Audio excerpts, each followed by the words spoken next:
Hello, we're going to look at 5 points of great importance you should keep in mind if you're going to begin learning how to use a sword.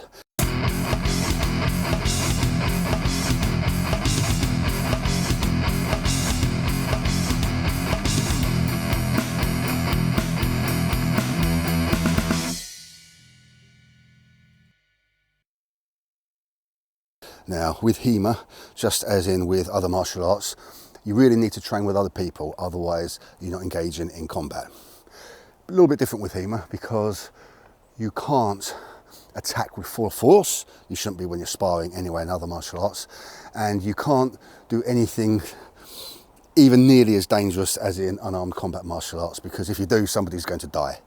So it's a different matter anyway when it comes to sparring. But with HEMA, with any martial art, there is a degree you can learn before you go to face somebody else in combat, hopefully very carefully.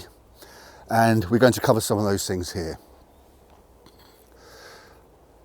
Point number 1 is guard. Wait a minute. First, you need the right sword to train with. This is the Bosworth longsword. Don't know who Bosworth was. I don't really care who Bosworth was.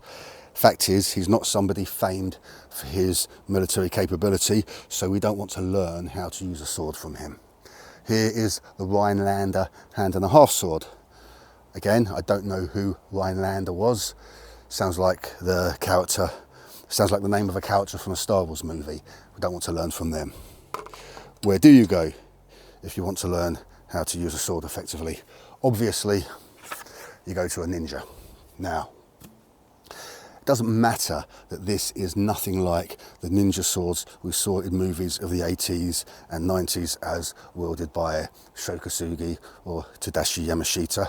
All that matters is that when you buy it, it says ninja in the name. Doesn't matter that it doesn't have the square tsuba, the hilt's completely different, and it doesn't even have the rectangular blade with a sharp angular end to it. Doesn't matter. Again, all that matters is it says ninja in the title of the product when you buy it. Point number 1, guard. Primarily, you want to hold it like this, and the guard must be behind, that is behind your face. And here, a small guard is of particular benefit. If you have quillons like this and you get behind them, you're going to look a bit like a Frenchman, and that won't intimidate anybody. But if you have a guard like this, you can scowl and growl at your opponent, and if you do it well enough, you won't even have to fight them. And that is indeed how ninjas were most able to finish combat without even engaging in it. And that's the best way to fight if you possibly can. Point 2 is blade position. You want this as far away from your enemy and their weapon as possible. You can start like this. If you're going overhead, this is very good. And for maximum momentum and for maximum avoidance of telegraphing what you're going to do, you want to keep it all the way back here if possible, and then you come through with a huge swing and you cut. Very effective way to fight, and it will keep them guessing. Number 3 is you keep the blade moving. You want to do this at all times if possible, except for when using your intimidation guard, because they won't know what you're doing with it, and you'll have a very good chance of having it in the right place at the right time to defend against an attack. So all the time, all the while, you want to keep doing this if you possibly can. Point 3, that was point 3, keeping the blade moving. Point 4 is having as narrow a stance as possible. I have to move back a bit to show this. You have to move your feet apart when you're approaching, but where possible, when you get closer, you bring your feet together and you attack. You stand like this, and this obviously facilitates spinning. And if you've seen the video online of the young Russian girl, I think she was Russian, with a sword spinning up and down in all directions, she's clearly a very effective HEMA combatant, and that's what you want to aim for. And you can't spin with your legs apart. I can't spin on grass anyway, but I'd try if I wasn't. Last of all of the basics is your offhand positioning. I have a friend who's a fairly experienced fencer, and he gets fed up when people do this. And he says, what are you doing? You're trying to wave at me or something. Really, for fencing, you're better off doing this, keeping it well out of the way. But HEMA isn't fencing, and you can use your hand to your advantage. You can bind the blade, and then you can get in there, you can grapple somebody a nice underhook, suitably withdraw the blade, if possible safely, and then slice. Just one example of what you can do.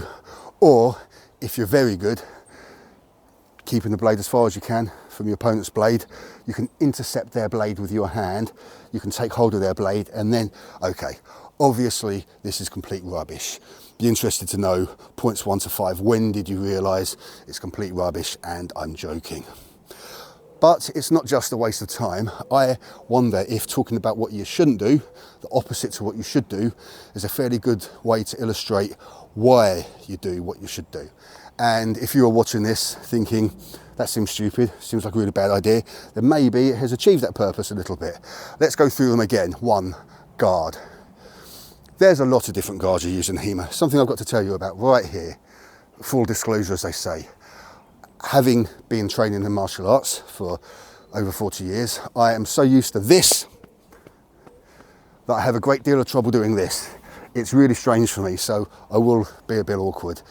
40 years training versus a couple of years training. Big difference. It's going to take me a while to get over that, and I'm sure a lot of martial artists would have the same. Mostly, not always, you're going to have your right leg forward. Your guard, a lot of the time, won't be all that interesting. You look at HEMA online, go to YouTube and you look at longsword championships. Most of the time, it's like this. Just like this, and you're ready to respond.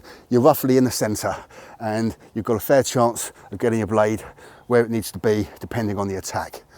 There's lots of alternatives, lots of different kinds of guards. I spent more time looking at old documents for sabre than I have for longsword, but they're there. They can be more perplexing with longsword. One thing that's interesting is when you look at these old documents, it's not like today. It's not like going to watch a video from a famous martial artist where you can see him going through things step by step. You just have a few illustrations, sometimes not very detailed illustrations, and the historians who try to work out how to use weapons in HEMA do their best to piece things together, but it's imperfect. And that's why it's only when you practice it that you really learn what's effective or what isn't. And I would say that's why a lot of the time with longsword, certainly not all the time, but I think you'll find it's most of the time. You can go and look for yourself. People are going to begin like this, and you will go higher at times. I've even seen, can't remember what it's called now, but I've recently seen a video, seemed authentic, had the German name for it. It was something like long strike, where you really do have the guard like this, and it's going really far back, and so you can make a strike. Thing is, we'll see an illustration. I assume somebody's seen an illustration of that in the book, and that's where they get the name from and why they try to include it. But I don't know how well we'll ascertain how common it was. And I imagine it's something you would do very rarely, and it would often be in response. Just perhaps like the way you might with a Philly shell, really turn around, roll off a punch, and then roll back again. So it doesn't mean you're walking around like this. I'm still getting the legs wrong, doesn't help with the hill here. Like this, waiting to strike. It's probably something you do temporarily, and just because it's called a guard doesn't mean it's a guard that you hold while you're waiting to see what happens. So most of the time your guard is going to be fairly basic, fairly much in the middle. I thought that was an attack pigeon for a moment. And you're not often going to deviate from it. Not regularly. You'll try other things, you'll try to tempt people, a little bit like a feint. You'll just move to a certain position, see if you can expose what they're going to try. Of course, it's a complex matter. Next, we have related blade position, and it's really the same thing. You want your blade between you and the enemy. This is all you've got to defend with, unless you've got a buckler or something like that. It is true in HEMA. You might also use your offhand, but you don't want it anywhere near their blade. Probably not even if you've got a gauntlet on. Although there are accounts of people with well-armoured gauntlets intercepting a blade, I do believe. Of course, you don't want it too far away because, contrary to what I tried to say, trying to keep a straight face at the time, this is telegraphing, and perhaps somebody might do that, perhaps somebody might do that, but either way, you're going to have a good chance to see where the blade's going and produce your own guard in time. You definitely know the attack's coming. Different matter here. You really don't know where the person's going to try to attack next. And a lot of the time in HEMA, there are fairly small strikes where you're only going a matter of inches towards your opponent before contacting, and certainly rarely things like this. It's not that you don't see longer strikes in HEMA, you do. Again, you can go and look for yourself. But usually it's binding, moving away a little bit and then attacking. You're not going very far away. And of course it's significant that if you're in an armed combat, you try to work out, I actually myself estimated 70% at one point, 70% of your maximum power to produce a knockout. You don't need anywhere near as much power in HEMA. No, sorry, not in HEMA, because we call it HEMA now, but if you were really fighting somebody authentically in the period with a sword, because if they're not armoured, then you don't need that much power to slice through the clothing, and if they are armoured, you're probably not going to anyway. Different with chainmail, but if they're wearing plate armour, you need to find a gap in it or something like that. Whole other subject, of course. You're not going to penetrate, no matter how hard you try. So there's not a lot of point in swings like this, and you'd see a fair few of them in the movies. But it won't happen much in real life. Related to blade position, point 3, keeping the blade moving. Of course you don't. What a load of rubbish. Looks good sometimes in movies. But the point is, when an attack is made, you probably will be in the wrong place. I think the same about capoeira. Subject for another day, but if you're making a wide swing that's taking you away from the centre line, and that's when they choose to attack, you're probably asking for trouble. And it's also why, as I've commented on before, if you're somebody who's boxing who really likes to jump around a lot, all very well until you jump the wrong way when they make a movement, and you've got that fraction of a second, you're moving the wrong way before you can begin to move the right way, either to attack or defend. Very much the same with swords. A lot of the principles are of course the same. One thing that's important to remember is, whereas we're used to an equal amount of defence sometimes with both hands, here with just one weapon you've got nothing but this for defence and offence. You do see people doing things with long swords, such as the iron butterfly. I can't do it. I spent a bit of time watching videos, haven't got it yet. You can consider it something a little bit like this, but with two hands, and you do it on the right, you do it on the left, you do true edge and false edge cuts with it.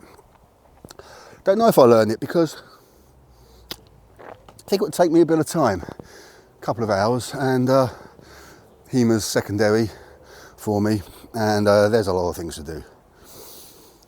Now back to historical sources. I haven't looked into the specific origin of what they call the iron butterfly. It looks very good. But even if we see a book that demonstrates it, and I don't know if that's the case or not, it doesn't mean it was meant for combat. Now, it's easy to remember somebody, easy to imagine somebody going into combat, and you've got a bunch of peasants around, hopefully with fairly short weapons, because even if they're pretty poorly equipped, if they've got a pitchfork, they might outrange you with it. But the idea is, in theory, that somebody will go into combat making multiple slices and keeping people at bay and cutting down a number of people while doing so. I believe it probably happened, but I think it's probably an exception, and most of the time people were in combat. Now, you would have people riding with horses, making broad sweeps, entirely different matter, but most of the time in combat. Oh, I have lost my muffler once again. That's no good. I found it in the shed after losing it about a month ago, and it's not clinging on very well. Hopefully it won't make too much difference. A lot of the noise around to stop now, so I can turn the volume up if necessary. I think that most of the time in combat, people would have been using careful guards, and they wouldn't have been wading through people, slicing as they go, leaving a trail of blood and guts behind them. But don't have any movies of the time to look at. We have drawings to look at. I am very dubious sometimes about how useful drawings are, how useful artwork is as a source, because look at artwork that people generate today, and for every fairly authentic, well-intended piece of artwork to inform us about something happening in the military, something that's done with military equipment, you've got dozens of things that are quite the opposite, that aren't meant to be authentic, aren't meant to be realistic, and that will give people in the future no idea of what actually was going on. Of course, they'll have, in theory, books, videos and all kinds of things that we don't have when we're looking back historically. But just making the point that I think if you had a piece of artwork showing a mounted swordsman going through a field, injuring a lot of people on the way, it doesn't mean it really happened. And that's why they have to look to literature as well, and written accounts of other kinds. Mostly, you'll be using a long sword, you'll be keeping your blade between you and your enemy, and you'll be too worried about what they're going to do to you to start doing things like this. Doesn't mean you wouldn't get them off guard, perhaps, and then with a passing step go forward and do this. I'm sure it happens, definitely seen illustrations of it, and there are names for such moves. The narrow stance, of course, you mostly have a wide stance, mostly like this. Might vary a bit if you've got a buckler as well. I think that's one of the only times you're going to have the left forward. Sometimes surprised that nobody's criticised the small bit of an intro video to my videos where I use a sabre and I have the wrong foot forward. I thought a friend of mine might have picked up on that, probably realised that it was very early on and I was just trying to make something look fairly good for the video. One thing I do notice is that in HEMA you're more likely to cross than you are. I have it ingrained in me so tightly that you do not do this. Your foot doesn't approach the other, despite spending hours going up and down school halls and gymnasiums in Shotokan karate where you do that. But it didn't take that long once I started training Muay Thai and other things to realise that you don't often move that way. It's not impossible, but you won't often. You're more likely to have something, you're more likely to step in HEMA, and they even have something called a passing step when you're sliding, when you're slicing while making the step. I don't fully understand it. One thing that might be different is the fact that because you've got more range compared to just using your limbs, a lot more range, that you're likely to cover a lot more ground in HEMA, and therefore if you're just moving like this, you're going to have a problem getting to your enemy, especially if you're moving like that and they turn around and start running. Probably did happen. Right, no narrow stances, no spinning. Have you seen that video? Again, as I say, I think it was a Russian girl, spinning around like crazy, blade going up and down. And you see people online saying things, she's the ultimate warrior. Well, a trained man, especially large, especially with the right equipment, would just approach, just put the blade in there and it stops it. She's wonderfully talented, brilliant stuff, looks very good. It's the people who are responding to it I'm criticising. There's a video of an American woman, I believe, kicking a box, kicking a bottle, a water bottle from the top of a punch bag and then doing a spinning kick on it. And I saw people, there was a man, an Australian man who's quite well known, doesn't really matter who he was, said that he's going to fire his bodyguards and employ her. Well, she wouldn't do any good because that's not how you kick somebody. It's not going to work, it's not going to do any damage. She slapped it with the front of the foot and that will knock a bottle flying a little bit. It's not going to hurt anybody very much. Really isn't. Getting off topic a little bit. And the last thing is your offhand. Unless you've got a buckler, you do want to keep it out of the way. It is true that in HEMA, you might bind and then grapple. Don't see that. I see that in test sparring, but not in sparring for competition. And I think it would be quite rare. Possible. You might be fighting somebody who you can tell isn't as well built as you, and it's something often discussed, sometimes discussed. People who are going to fight with weaponry, knights, they weren't 250-pound, well-muscled men much of the time. Might be partly due to nutrition and lack of nutrition. Even if you were fairly wealthy, don't think it's as easy as it is these days to go and get some good quality meat and then have all the vegetables you want available, plenty of fruit and protein drinks. I think even if you were quite wealthy, of course we have exceptions like Henry VIII, even if you were quite wealthy, people around 6 foot over 200 pounds I think were a lot rarer then. Of course people 6 foot to begin with were a lot rarer then. Your offhand could be useful for grappling, but largely you're going to want to keep it out of the way. And I think it's fair to say, with my lack of experience, that's almost a guess, you'd only want to grapple if you've got a really effective bind and you've got them at sort of disadvantage. You're not going to risk that coming off at all, even if you're wearing leather gloves. Probably not going to be enough protection to allow you to want to take the risk. And here's something interesting about HEMA, making a comparison with martial arts, is even though you've probably got gloves, you've got a ring and you've got a referee, when you're fighting in unarmed martial arts, you're not that likely to kill somebody. Whereas if you were fighting with swords, if you didn't use the correct equipment, blunt weapons, then you're probably going to kill somebody. And that's why you can't train, you can't test HEMA in the same way you can unarmed combat, because you can really go in there in unarmed combat and do your best with just a few minor things you can't do to try to hurt your opponent. And you cannot do that in HEMA. In fact, you have to do your best to not hurt your opponent. And if you don't, you shouldn't be engaging in it. Of course, you get very good equipment, very good armour, and you get blunt weapons with point disabled, which is a very good idea. I actually keep this blunt so I can mess around with it when I want to. When I got it, this is the third sword I got.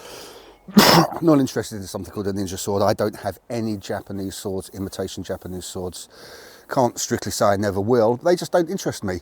Did when I was younger. I used to look at the back of those martial arts magazines at, I think they were 440 steel, and there'd be a diagram talking about the Rockwell testing. Stainless steel, supposed Ninja 2 swords for about $40. And I might have had one if not for the shipping from America. Don't want one. Now I know they don't exist. I used to think a Ninja 2 was a sword for much of my life, till, I don't know, 15 years ago perhaps. Yeah, about 15 years ago. It's not something that stayed with me throughout my life. It became clear that it was silly, especially when I realised how much shorter than a katana they were. And then I didn't even know that a katana, your average katana, is a fair bit shorter than this. This really is, as I say, it's just like a backsword blade. Really thick at the back, longer false edge than you'd have on a backsword. It's nice to mess around with. If I'm going to come in the garden and just do some things just for wrist mobility, something like that, then this is what I'll choose first, if not just a stick. It's because I don't care much if it gets a bit rusty, it's pretty durable, and it's completely blunt. I'm not going to hurt myself with it. That said, the end's sharp, and when I first got it, I tried cutting the bottle off the top of a terracotta ornament, and I lunged and went a bit low and it went straight through it. This is still dangerous, so that's why you mustn't do anything dangerous with it. That's it then. There were 5 principles of handling a sword given in a rather backwards way. Hadn't made a video for over a month. things are looking better now. People who know me will remember that there was a bit of a disaster in the family. Well, the person who was very unwell and took a fair bit of time to help them recover and to look after them, it's going very well. It's changed a bit now. I have more time. Didn't make any videos anyway because I wanted to catch up with training, which I've done a pretty good job of. Hopefully I'll start having a video a week fairly soon. This one was light-hearted, but I hope the principles were well made, the points were well made, even though somewhat humorously. It's also a bit of a practice for me to get used to speaking in front of a camera again, which does take a bit of doing. I had about 5 takes before I got started. Now, last thing I think is just make a few cuts with these, which I haven't done before. So it seems wrong to make a sword related video, and I'll make a few cuts even with a blunt one and we'll see what happens. Back in a minute. Here is the United Cutlery Honshu. They call it a ninja sword. I can't call anything a ninja anything because I think the whole idea about ninjas is pretty silly, and I hope that doesn't upset anyone. I liked it when I was a kid. I liked reading books. I loved the Way of the Tiger adventure book series. That's my greatest immersion into the fiction of ninjas. I don't like it much when adults talk about them as if they were what they're imagined to be in fiction. This is completely blunt. Let's see what it does. Well, it wasn't a bad cut, but this is a very bad surface. I think I'd have done more if not for that. Considering it's blunt, it didn't go through too badly at all. I'd like to try to get 2. This stake isn't quite straight, which doesn't help. But there's something else I realised. I had tape on top of it and that made it really slippery. The wood doesn't hold. I need to fix it, put it that way. If you see me again, oh, it's awful, isn't it? It's awful. It's not going to be up to, yeah, it's barely. I'm going to do that because at least it's somewhat straight, and I must repair it before I do any more of this. I did use a spirit level, but I suppose with lots of rain, the soil has changed a bit. Again, it didn't really knock it off, it just loses balance, and I find that a bit annoying. Okay. Have I got anything else around I could use instead? Not without risking a table. Now, here is the Rhinelander hand-and-a-half sword. Just in case anyone thought I'm really that ignorant, of course I know that Rhineland is a region in Germany, a historical region. I think it might be a bit like thinking about Palatine in Britain, but I'm not a historian, so I could be wrong.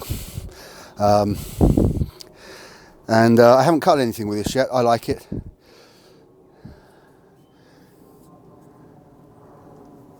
I don't know what's got stuck all over the end. That's obviously something from the scabbard, which isn't very good. I think it's pretty sharp. I haven't sharpened it myself, it's just how it comes. But with the balance being so bad, I don't know what it's going to do anyway. But let's see. See, I would have got a few cuts there. It's pretty terrible. Oh dear, and now I've gone and broken it. But let's see, even though it's broken, that's a little straighter. Let's see what it does. Not making a very good exhibition of this, am I? It's more likely to stay there now. Okay. It's only a cheap steak costing a few pounds, so I can put that right.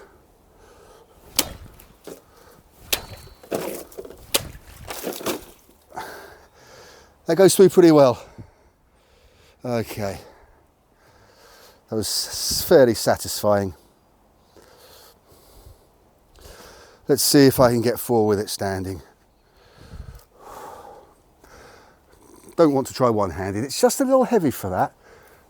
It's not that you couldn't use this one-handed. Of course, it should be that way around. But I think you'd get tired pretty quickly.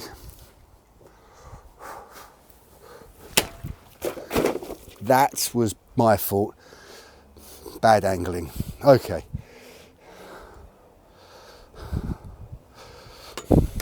That will do. And now on to the Bosworth longsword. Of course, that is the Battle of Bosworth. It didn't belong to a person called Bosworth, but it could have, you don't know. This feels pretty sharp. It's very thin, very good to move fast, but I think you'd have trouble parrying a much heavier longsword. I know it's not going to break it, probably not going to bend it significantly, but it affects the weight you've got, the momentum when you're moving into parry. And I will be looking at both of these swords in the review. Meant to do that a while ago, haven't got around to it. Didn't want to do it for my first video when I'm getting the hang of it again. Anyway, let's see how it cuts. I took a sliver off there. It's pretty sharp. It cuts well. I've done worse with a couple of blades. Sometimes you try and you knock it off straight away. Okay, last one for today. I'm going to see if I can do forward and reverse. It's nice to see that when I'm about to cut, I do have an instinct to have the right leg forward. Mostly when I was talking on the camera before, I didn't, but it is affected by the fact there's a fairly steep hill here. You've got to be careful. This is HEMA Fundamentals. Fundamentals means essentially the basics. And in my punch fundamentals videos, where I start with what you hit with and then how you generate power, people get very angry if they think you're doing anything wrong. And I'm doing a lot more wrong with HEMA than on arm martial arts, because I've been studying that for a long, long time. Don't claim to be an expert in anything, but I claim to have learned what works and what works less well. Anyway, too slow, and that's it. Nothing very impressive. I really want to fix this soon now. Straighten it up. Yeah, I think this is intact, so I can put another wedge in there, replace the top, and that will do. Okay then. I'm glad to have got the ball rolling again and to have made another video. Found I can still talk in front of a camera, something I could not do a year ago. And only people who know me well would have any idea what a thing it was for me to begin doing this. And it's even more of a challenge for me to overcome the habit of rambling on excessively. That's it then. Thanks a lot for watching.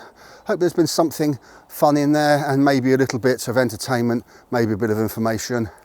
And see you next time. Cheers.